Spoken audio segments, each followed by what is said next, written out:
and welcome to our kids service. We are so excited for you to see everything that we have for you.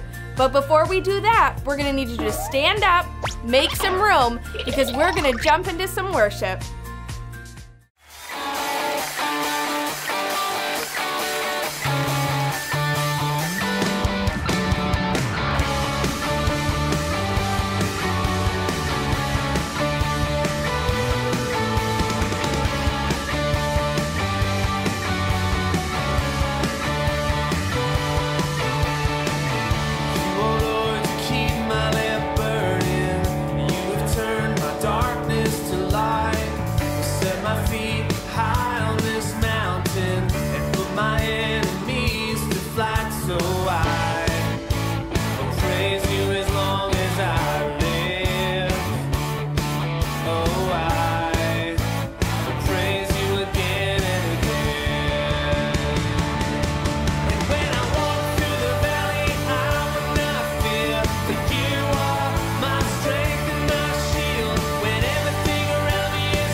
Okay, I think that wheel's on there good and tight, so.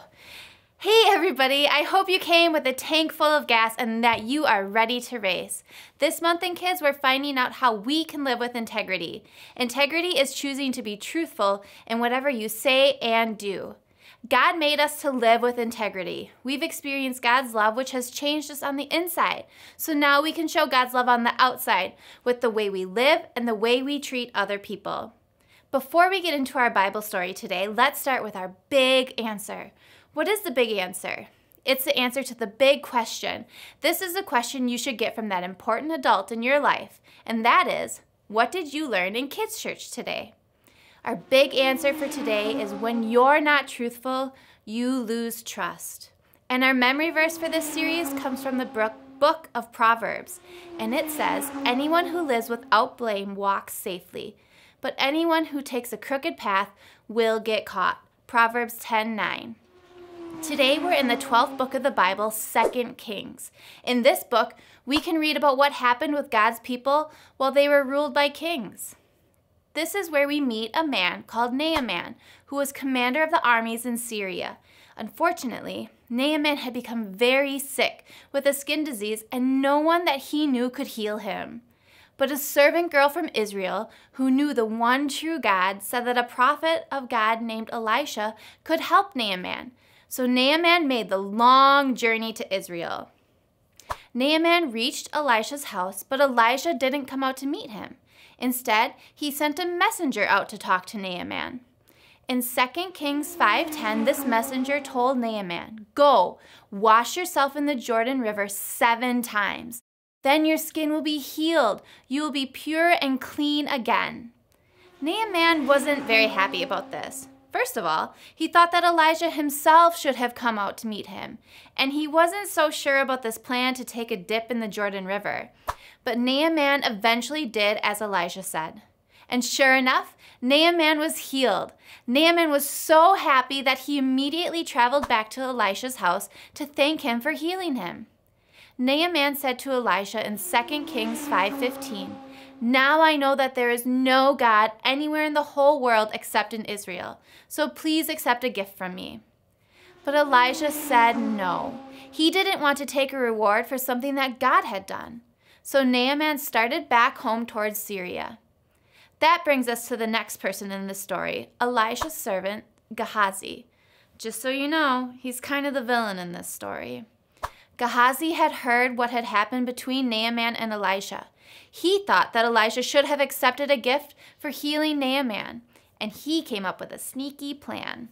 In 2 Kings 5:20, Gehazi said to himself, "My master was too easy on Naaman from Aram. He should have accepted the gift Naaman brought. I'm going to run after him. I'm going to get something from him. And that's just as sure as the Lord is alive." So Gehazi ran after Naaman's chariot. When Naaman saw Gehazi, he stopped his chariot to see what Gehazi wanted. He asked Gehazi if everything was okay, and Gehazi lied. He said that his master Elijah had sent him to ask for 75 pounds of silver and 2 sets of clothes. Naaman was so happy to help that he gave Gehazi the clothes and twice the amount of silver he asked for. Gehazi headed back to Elisha's house and put the money and clothes inside. Sneaky mission accomplished, right? Wrong. Because after Gehazi stashed the silver and clothes, Elisha asked Gehazi where he had been. This was Gehazi's chance to come clean. But he lied once to Naaman, and now he could show some integrity and tell the truth to Elisha. Unfortunately, that's not what happened. Gehazi lied and told Elijah that he hadn't gone anywhere. Yikes. But Elisha told Gehazi that he knew what he had done. He knew that he had been sneaky. He knew that Gehazi had taken money and clothes from Naaman. Elisha then told Gehazi that he would now have the same skin disease that Naaman had before. And that's the end of the story. It's not a very happy ending for Gehazi, and it happened because he didn't have integrity. He wasn't truthful. Because of that, he didn't get to enjoy the silver and fine clothes that he thought he could get from Naaman. He ended up with a skin disease instead. Gehazi started with one lie, and then he had to tell more lies to cover up the first lie. His story got out of control. His lie got bigger and bigger and bigger. And Elijah knew that he couldn't trust Gehazi anymore. That's what happens when you don't choose to live with integrity. Integrity is choosing to be truthful in what you say and do. Gehazi lied to both Naaman and Elisha, and he tried to hide the gifts. He wasn't honest in what he said or did.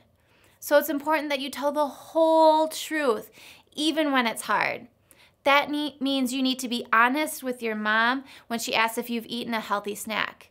It means you don't sneak cookies from the pantry when no one's looking and you know you're not supposed to. And it means that you own up to what you did, even when you lose your self-control. Or maybe at school, it means keeping your eyes on your own sheet of paper during a test. And if you did cheat, it means owning up to it, even when you know it means you'll face a consequence. That will show the person that they can still trust you, even though you messed up. You have the integrity to be truthful, even about your mistakes.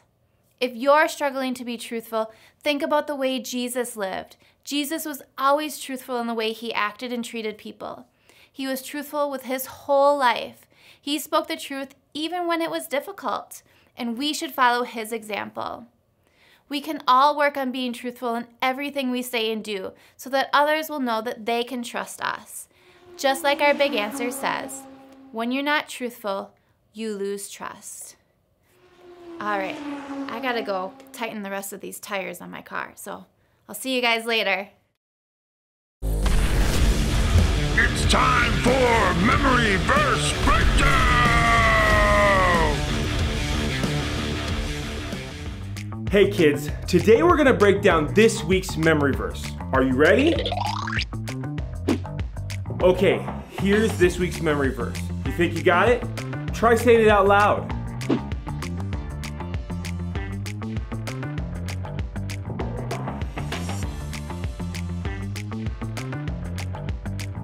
All right, let's take some words away.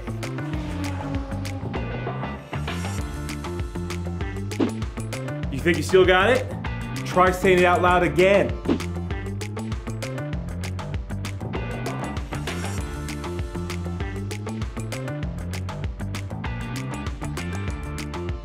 All right, let's bring those words back and see how you did.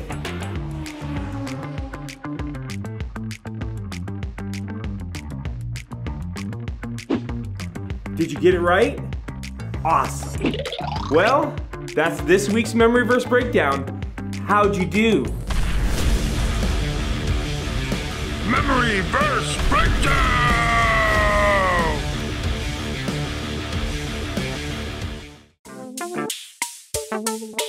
Game time! It's the Exploding Fruit Game, Liquid Edition. Now stand up and get ready to play. Choose your favorite. For orange soda, move to the left side of the room. For fruit punch, move to the middle. For apple juice, move to the right side of the room. But choose wisely, because if your fruit juice explodes, you're out of the game!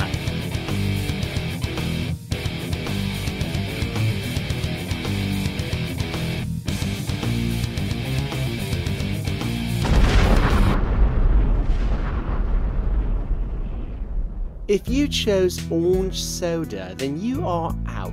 This time around, we have tomato juice, a fruit smoothie, and fruit punch. You know what to do.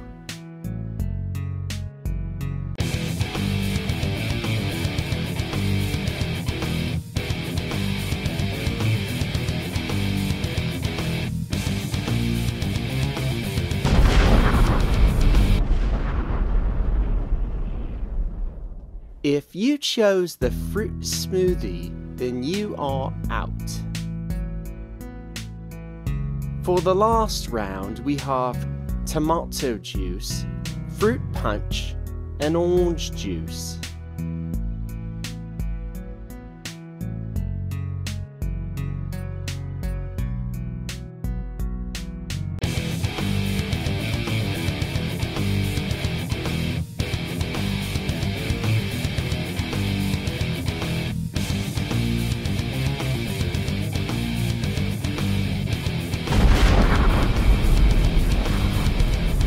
If you chose the tomato juice, then you are out. It looks like the fruit punch survived all 3 rounds. Well, we can take care of that now, can't we?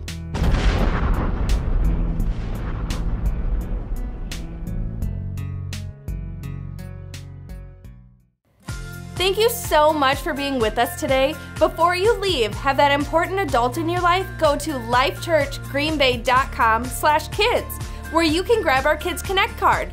There you can discuss our big answer, the memory verse, and even more. We love you so much. Have a great week.